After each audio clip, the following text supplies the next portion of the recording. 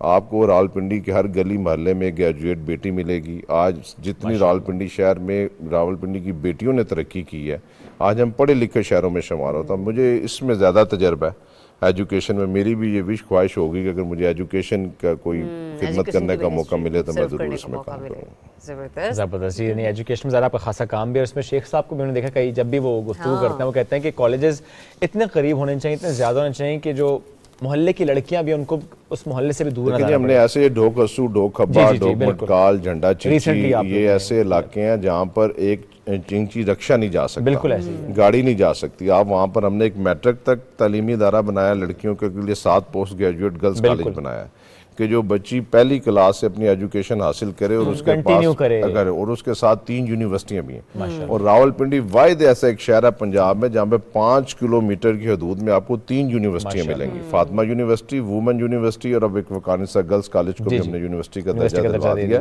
یہ بھی ایک بہت بڑے اعزاز کی بات ہے. کبھی اسلام آباد کے کئی ایم این اے حضرات قومی اسمبلی میں سوال میرے بھائیاں ڈالتے ہیں کہ ہمارے پڑوس میں بالکل 20-25 منٹ کی ڈرائیو کے اوپر 3 یونیورسٹیاں، لیکن اسلام آباد میں کوئی سرکاری یونیورسٹی نہیں ہے. لیکن ہم نے کام ہی ایجوکیشن کے اوپر کیا جس کا ہمیں رزلٹ ملتا ہے. اچھا راشد شفیق صاحب یہ بھی بتائیے، اسلام آباد کا کلچر تو بہت کیفیز والا ہے، ریسٹورینٹس والا ہے، 5 اسٹار ہوٹلز والا ہے. جو پنڈی کا کلچر ہے وہ ٹوٹلی ڈیفرنٹ ہے، اور کہا بھی جاتا ہے کہ اگر آپ نے ناشتہ کرنا ہو تو پنڈی کا، مطلب اسلام آباد اور پنڈی میں اگر کمپیریزن کیا جائے، کوئی بھی دیسی ناشتہ کرنا ہو، آپ کا فیوریٹ اسپاٹ پنڈی میں ایسا کون سے کہ جہاں پر آپ کو صبح کا ناشتہ کرنا بہت پسند ہوتا ہے؟ دیکھیں جی، میرا جو لال حویلی ہے ہماری وہ بھاپڑا بازار کے اندر ہے. اور بھاپڑا بازار میں آپ کو ہر قسم کا ناشتہ نہاری سے لے کے پائے تک، حلوہ پوڑی، دوپہر کو بھی، صبح بھی بڑے اچھے ناشتے لگتے ہیں. مجھے لگتا ہے کہ وہاں سے لوگ کھاتے ہی ہیں. مجھے لگتا ہے کسی دن ہمیں وزٹ کر کے شام کو بھی وہاں پر پھر یہ باربیکیو شروع ہو جاتا ہے. اگر ناشتہ کرنا ہو تو اس وقت راولپنڈی شہر کے اندر بھاپڑا بازار، جس کے شیخ رشید احمد صاحب بھی کونسلر 2 مرتبہ رہے، ایک دفعہ میں کونسلر چیئرمین رہا ہوں. آپ کو دنیا کی، پاکستان کی ہر بہترین سے بہترین ڈش وہاں پہ انشاءاللہ تعالیٰ. سب سے اچھی چیز کون سی لگتی ہے؟ دیکھیں جی، نہاری وہاں پر بہت اچھی ملتی ہے، پائے بہت اچھے ملتے ہیں، حلوہ پوڑی بہت اچھی ملتی ہے. دوپہر کو بریانی اور حلیم وہاں پر، مطلب آپ کو دیسی کھانوں کا شوق ہے، لگ جاتی ہے. شام کو وہاں پہ آپشنز بھی یہی ہیں، وہاں پہ لازانیہ پاستا ہوتا بھی نہیں ہے، سارے دیسی کھانے وہاں.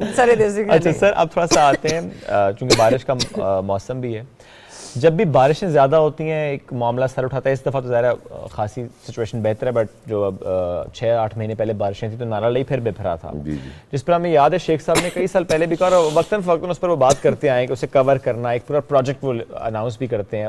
کوئی اپڈیٹ اس کی کیا کر رہی ہے؟ دیکھیں جی، ہم نے اس کو 13 سال پہلے، اس وقت میں میئر تھا راولپنڈی شہر کا، اس لئی ایکسپریس پہ کو شروع کیا. یہ 17 کلومیٹر کا روڈ تھا جو سواں سے آئی جی پرنسپل روڈ اسلام آباد کو 2 طرفہ یہ ٹریفک تھی. اس کو ہم نے شروع کیا، مشرف کو ہم لیاقت باغ میں لے کے آئے، اس کی مشینری لے کے آئے، مرید حسن پہ اس کا کام شروع کروا دیا، ایف ڈبلیو کو اس کو ٹھیکہ الاٹ ہو گیا. لیکن بدقسمتی سے جو 10 سال پاکستان پیپلز پارٹی اور مسلم لیگ نون کا دور تھا، ہم نے ان سے درخواست کی. مشرف نے مہربانی کی اس کا نام شیخ رشید ایکسپریس وے رکھ دیا. وہ ان کو پسند نہیں تھا. جب بھی وہ منٹس میں آتا تھا کہ شیخ رشید ایکسپریس وے، تو اس پہ وہ تھوڑی سی الرجی ان کو ہو جاتی تھی کہ یہ کہ ہم نے کہا اس کا نام ختم کریں. ہم نے کہا کہ اس کا نام نواز شریف ایکسپریس وے رکھیں، بے نظیر بھٹو شہید ایکسپریس وے رکھیں، لیکن انہوں نے اس پر کوئی کام نہیں.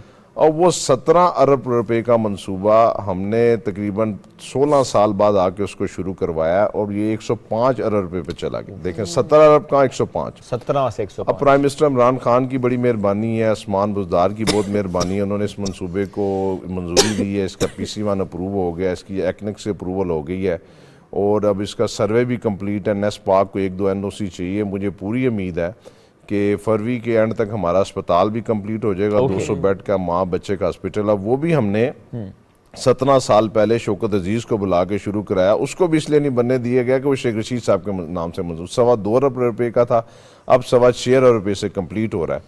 فروری کے اینڈ یا مارچ کے مڈ میں انشاءاللہ تعالیٰ پرائم منسٹر عمران خان صاحب لیاقت باغ میں آئیں گے، اور انشاءاللہ تعالیٰ لئی ایکسپریس وے کا کام آپ کو گراؤنڈ پہ ہوتا ہوا نظر آئے گا. یہ 17 کلومیٹر کا روڈ ہے، اور یہ راولپنڈی شہر کی ٹریفک فیض آباد سے لے کے مرید حسن تک گھنٹوں میں ذلیل ہونا. حالانکہ یہ میٹرو بنی ہے، اس سے چند سو لوگ مستفید ہیں، لیکن اگر آپ پیک آورز میں جائیں، صبح 7 سے لے کے 11 بجے تک، دوپہر 2 سے لے کے شام 4 بجے تک، پھر لوگوں کی دکانیں بند ہوتی ہیں، گھروں کو جاتے ہیں، 3 گھنٹے لوگ ذلیل ہوتے ہیں. اس کا واحد حل یہ ہے انشاءاللہ تعالیٰ، میں آپ کے وساطت سے، آپ کے چینل کی وساطت سے راولپنڈی کی عوام کو یہ خوشخبری دینا چاہوں. مشکل کے جتنے مشکلات تھیں وہ اللہ تعالیٰ نے ختم کی ہیں، اللہ تعالیٰ نے کرم کیا ہے. اور اس شہر کا خواب تھا شیخ رشید احمد صاحب کی، انت تک اگر میں ہوتا تو یہ نہیں بن سکتا تھا.